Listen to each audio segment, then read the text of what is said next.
Hello friends, this is Alekh and welcome to pedagogical zone. आज आम discussion कौन करवा ना कोठारी कमिशन विषय ठीक अच्छे। कोठारी कमिशन विषय जहाँकि आपणकर 1964 रु 1966 ठीक अच्छे। 1964 रु 1966 मसीहा मध्य आसीला।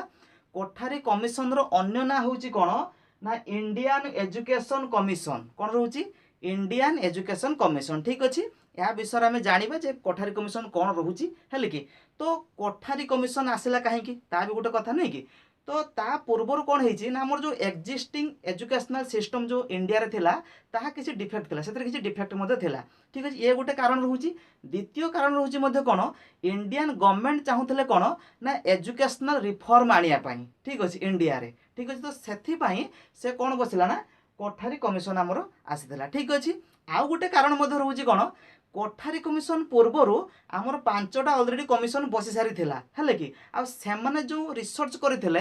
एजुकेशन रो गोटे गोटे आस्पेक्ट उपरे मा गोटे गोटे पार्ट उपरे कोन करथिले रिसर्च करथिले रिसर्च को रिपोर्ट देइथिले। तो ये तो 3टा तार मुख्य कारण रहिला जोथि पई कोन आमर कोठारी कमिशन बसीथिला। तो कोठारी कमिशन जो बसिला से कमिशन जो रिपोर्ट देइथिला बा से जो रिसर्च करथिला आमर एंटायर एजुकेशनल सिस्टम रे माने होलिस्टिक अप्रोच रे हेले कि रिसर्च करा जायथिला। माने आपनकर स्कूल पाखुर आरंभ करी पूरा यूनिवर्सिटी पर्यंत हैला टोटल रिसर्च करा जायथिला बुझी होची। कोठारी कमिशन रो ए जो कमिशन जो बसीथिला तार चेयरमैन किए थिले ना डीएस कोठारी किए थिले डीएस कोठारी दौलत सिंह कोठारी पूरा नाम जो लक्ष्य करिबा दौलत सिंह कोठारी हेले कि से थिले सेते बेले यूजीसी रो मध्ये चेयरमैन हेले कि डीएस कोठारी यूजीसी रो मध्ये चेयरमैन थिले आ ता सहित ए जो कोठारी कमिशन रहला ताहार मध्ये चेयरमैन मध्ये हेले बुझी हला। अच्छा से जो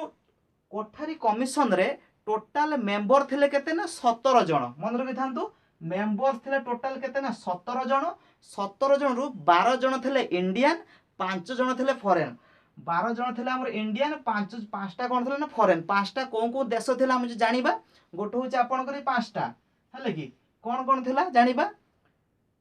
यूएसए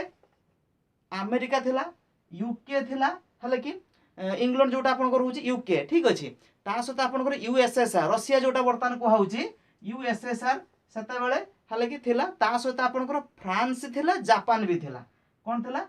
फ्रांस एंड आ कोन थिला ना जापान ठीक अछि। तो मेन कथा आसुची जे 17 जण मेंबर भितर 5 जण जो हमर फॉरेन कंट्री जो ऐड करदेला काहे कि ना तार कारण मध्य अछि। कारण आमर जो पिला माने हेते जो कॉलेज रो पढ़ी कि बा यूनिवर्सिटी रो पढ़ी कि जते बेले से माने जॉब पाइबे हला जॉब पाई जो अप्लाई भी से माने करिवे सेते जो ग्लोबल मार्केट जहां भी रहउथुला ताहा सहित किपर से माने खाप खुए कोन करि परिबे ना जॉब पाई मध्य अप्लाई करि परिबे सेहिथि पई कोन होउथुला ना जो फॉरेन कंट्री गुडा को सब ऐड करा गला ठीक है सेहिथि पई। अच्छा ये गला तापरे कोन आपनकर जो चेयरमैन तो थिले किए डीएस कोठारी मन रखिथिबे तार सेक्रेटरी किए थिले जेपी नायक सेक्रेटरी किए थिले जेपी नायक आउ तार एसोसिएट सेक्रेटरी थिले किए ना एमसी डागल किए थिले एमसी डागल ठीक अछि। आउ ए जो कोठारी कमिशन रे आपनकर टास्क फोर्स 12टा टास्क फोर्स थिला केतरा टास्क फोर्स थिला 12टा टास्क फोर्स थिला। वर्किंग ग्रुप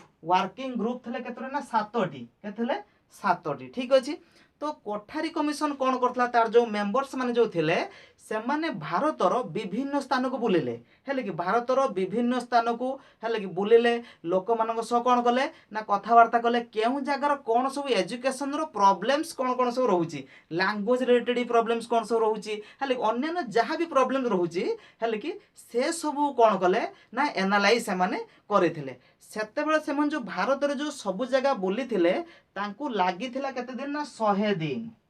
केते दिन लागि थिला 100 दिन लागि थिला। आ सेते बेले जो लोक मानक सह जो इंटरव्यू कले पाखापाखि से 9000 लोक मानक सह इंटरव्यू करचंती केते जण 9000 लोक तन्मध्यरु जो माने एजुकेशन रिलेटेड साइंटिस्ट थिले इंडस्ट्रियलिस्ट थिले एजुकेटर थिले से 9000 लोक उभय कोन हुए मेल एंड फीमेल ठीक अछि।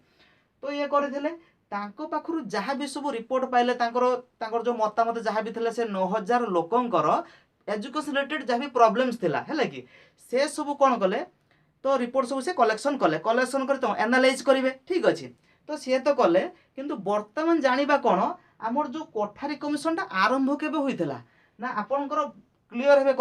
कथाटा एठी जे 14 जुलाई 1966 14 जुलाई 1966 रे आरंभ होइतला किंतु प्रकृतर काम केबे आरंभ होइतला ना गांधी जयंती दिन सेते बेले केबे गांधी जयंती अक्टोबर 2 रे हेले कि वर्किंग स्टार्ट केबे होइतला ना 2 अक्टोबर 1964 अक्टोबर 2 रे काम प्रकृतर आरंभ होइतला हेले कि अच्छा तापरे सेमन तो रिपोर्ट कोन कले 9000 लोक मान पाखरु कोन कले इंटरव्यू कले रिपोर्ट आनले ताकू एनालाइज करी कोन निज रिपोर्ट भी सबमिट करिवे नै कि एनालाइज करी कि निज रिपोर्ट सबमिट कला के कोठारी कमिशन केउ डेट रे सबमिट करितला ना 29 जून 1966 केबे 29 जून 1966 रे ठीक अछि आ से जो रिपोर्ट थेला से रिपोर्ट रो ना भी कोन जानिबा से रिपोर्ट रो ना होज कोन ना एजुकेशन एंड नेशनल डेवलपमेंट कोन थेला एजुकेशन एंड नेशनल डेवलपमेंट से रिपोर्ट रो ना थेला ठीक अछि ये थेला त रिपोर्ट रे सब गोटे इंपोर्टेंट कथा कोन था सेमान जो सेते बेले कहिथिले जे कोठारी कमिशन जो कहिथिला जे भारत रो तार जो डेस्टिनी हेले कोउटी स्टार्ट होई थाए ना ता क्लासरूम रे ठीक अछि एडो इंपोर्टेंट पॉइंट गोटे ठीक अछि कोठारी कमिशन रे कुहाइथिला ठीक अछि अच्छा तो कोठारी कमिशन तार जो रिपोर्ट थेला एटी जानि थांतु एग्जाम रे प्रायत आसेनी तथापि कहि दउची चारिटा सेक्शन थिला रिपोर्ट थिला चारिटा सेक्शन और तीनटा कैटेगरी विभक्त हेतला रिपोर्टटा ठीक अछि आ सेते बेले कोठारी कमिशन कौन सब रेकमेंड सब करथिला से विषय में जानिबा नै कि प्रथमे कोन करथिला हमर जो एजुकेशन सिस्टम टा कोन हबो ना कनेक्ट टू लाइफ हले कि जीवन सहित कनेक्ट होबा दरकार एजुकेशन सिस्टम टा ठीक अछि ता सहित कोन ना करिकुलम को अपग्रेड करबा आवश्यक हमर जहां भी जो इंडियन करिकुलम जहां भी रहउतला सेते बेले ताहा कोन कर दरकार ना अपग्रेड करबा दरकार ठीक अछि ताहा सहित कोन नेशनल ऑब्जेक्टिव जहां भी रहउची ताको अचीव करबा आवश्यक ठीक अछि आउ कोन कहउतला ना वर्क एक्सपीरियंस ऊपर एटा थोरे क्वेश्चन पकेइची जे वर्क एक्सपीरियंस केउ कमिशन देइतला आपनकर से कोठारी कमिशन आसीबो ठीक अछि वर्क एक्सपीरियंस ऊपर फोकस करा जायतला एथरे कोन आर्ट ऊपर फोकस करा जायतला आपन साइंस मैथ आपनकर हिस्ट्री ऊपर ज्योग्राफी ऊपर ता माने होची कोन पर होलिस्टिक एस्पेक्ट ऊपर ही कोन गुरुत्व करा जायतला कोटा आपनकर कोठारी कमिशन रे सब प्रकार माने होलिस्टिक अप्रोच को से लक्ष्य करथिले ठीक अछि ता सहित साइंस कथा दे लक्ष्य करिबा आपनकर साइंस को सेते बेले कुहा गला जे एहा को गोटे स्कूल सब्जेक्ट भी करिया पई साइंस को ठीक अछि आ साइंस को एंड मैथ को हेले गणित एवं विज्ञान को माने 10 वर्ष पई कंपलसरी ता माने कोन प्रथम रु दशम पर्यंत पूरा कंपलसरी सब्जेक्ट रुपे करिया पई मध्ये माने कहिदेले कोटा कोठारी कमिशन ता ठीक अछि आ ता सहित आउ कोन जे लक्ष्य करबा थ्री लैंग्वेज फार्मूला कथा आपण जानिथिबे हेले से विषय थ्री लैंग्वेज फार्मूला कोन प्राइमरी गोटे प्रकार होची सेकेंडरी गोटे प्रकार होची किंतु सेटा टिके जस्ट ए मु कहि दोची जे कोन तला सेटा थ्री लैंग्वेज फार्मूला टा जदि जानिबा जदि थ्री लैंग्वेज फार्मूला पूर्वर आउ मध्य गोटे कहूची कोन जो क्लासरूम टा रहिबोनी कि किपरि थिला समान जो पैटर्न जो किपरि रहउतला ना आपनकर 10 आपनकर रहउतला किपरि ना 10 प्लस 2 प्लस 3 कोन थिला 10 प्लस 2 प्लस 3 10 माने आपनकर प्रथम रु दशम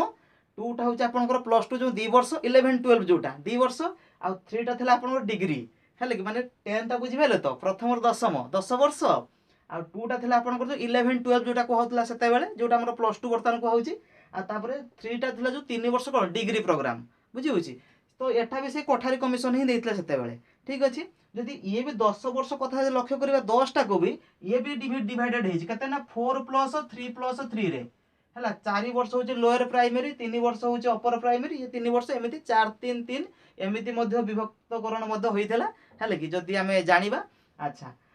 तो ये जो आउ गोटे भी ये कहि दउची ये जो 10 12 10 प्लस 2 12 नहीं कि एटा दुई प्रकार गोटे तला हाई स्कूल आ गोटे तला आपनकर जो सेकेंडरी आ गोटे सीनियर सेकेंडरी हायर सेकेंडरी मध्ये कुहाउतला जोटा वर्तमान जोटा कुहाउची से भी सेमिति भी आपण माने भी बुझी परिबे हैला तो एटा प्राय भाबुची आपण क्लियर हेइ सारथिबे देन रोज कोन थ्री लैंग्वेज फार्मूला कथा जे थ्री लैंग्वेज फार्मूला कथा भी सामाने भी कहितले भी सेते बेले थ्री लैंग्वेज फार्मूला काहे के आसला जानिबे जदी एटा बहुत पॉपुलर मध्य थ्री लैंग्वेज फार्मूला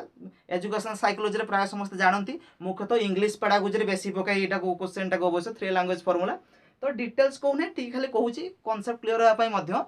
जो थ्री लैंग्वेज फार्मूला टा एक्चुअली आसीतला काहेकि कम्युनिकेशन करिया पई हैला कम्युनिकेट करिया पई हैले कि तो कम्युनिकेट मने करंतु मु ओडिया रे कथा होची मनकर जड़े तमिल पिला अच्छा है कि सी कौन ओडिया लांगुएज मनकर से ओडिया लांगुएज जानी ना तो कम्युनिकेशन असुविधा हम ना तो एपरी लांगुएज रे कम्युनिकेशन करापर सी जो लांगुएज जानी थी मुझे से लांगुएज जानी है कि तो कौन हम सुविधा हम कम्युनिकेट करने से थ्री लांगुएज फर्मुला आसला कनसेप्टा लक्ष्य करवा तो कौन कहला दी प्रकार विभक्तिकरण कर दिया गोटे हूँ हिंदी स्पीकिंग स्टेट जो राज्य लोक मैंने हिंदी कथा हूँ गोटे नॉन हिंदी स्पीकिंग स्टेट गोटे था कौन आपंकर हिंदी स्पीकिंग स्टेट आ गोटे कौन था नॉन हिंदी स्पीकिंग स्टेट थिला ठीक अच्छे एठी कौन कराला जे प्रथम fast language Hindi speaking state रे फास्ट लैंग्वेज कौन रहा ना मातृभाषा मदर टंग फास्ट लैंग्वेज कौन रहा आपंकर ना मदर टंग ठीक अच्छे एठी मध्य एमाने मध्य कहला हमर कोन प्रथम लैंग्वेज कोन करिवु सेही मदर टंग है कि तो फास्ट लैंग्वेज कोन रहला ना सेही मदर टंग बुझी होची तापर सेकंड लैंग्वेज जदि हम हिंदी स्पीकिंग स्टेट कथा लक्ष्य करिबा सेकंड लैंग्वेज कोन रहला एक्सेप्ट मदर टंग को छाड़ी की आउ जहां भी लैंग्वेज ठीक अछि तो रहला आकर कोन हिंदी वाला मन करन माने इंग्लिश भी नहीं पारिबे नै कि तो एमाने कोन नहीं पारे आइदर इंग्लिश नहीं पारिबे नने भी कोन हिंदी भी नहीं पारिबे नै कि मातृभाषा को छाड़ी की बुझी होची तो सेमिति थर्ड लैंग्वेज लक्ष्य करिबा except first language second language है कि फास्ट लैंग्वेज सेकंड लैंग्वेज छाड़ी की आउ जे लैंग्वेज से थर्ड लैंग्वेज नहीं पारिबो ये भी सेमिति थर्ड लैंग्वेज रे सेमिति भी हेई पारिबो फास्ट लैंग्वेज सेकंड लैंग्वेज छाड़ी के थर्ड लैंग्वेज नहीं पारिबो बुझी होची ये सब हेइतला सते बेले हिंदी स्पीकिंग रे आपण संस्कृत भी थर्ड लैंग्वेज थिला हेते बेले ता पे भी सते बहुत भी कंट्रोवर्सी मते देखाथला से समय रे तो डिटेल्स हम तो जीवानी तो थ्री लैंग्वेज फार्मूला कथा यदि बुझिबा या रहउची किंतु लक्ष्य करंतु कम्युनिकेट कोटा हेई परथला इंग्लिश टा कारण देखो हिंदी स्पीकिंग रे भी इंग्लिश आसुची नॉन हिंदी रे भी इंग्लिश आसु तो इंग्लिश रे कौन होता ना कम्युनिकेशन करी था किंतु एटा तो डेभलप हो पारानी कहीं कहले मसीहा को कथा कहले 1964 रु 1966 मसीहा कथा परा कोठारी कमिशन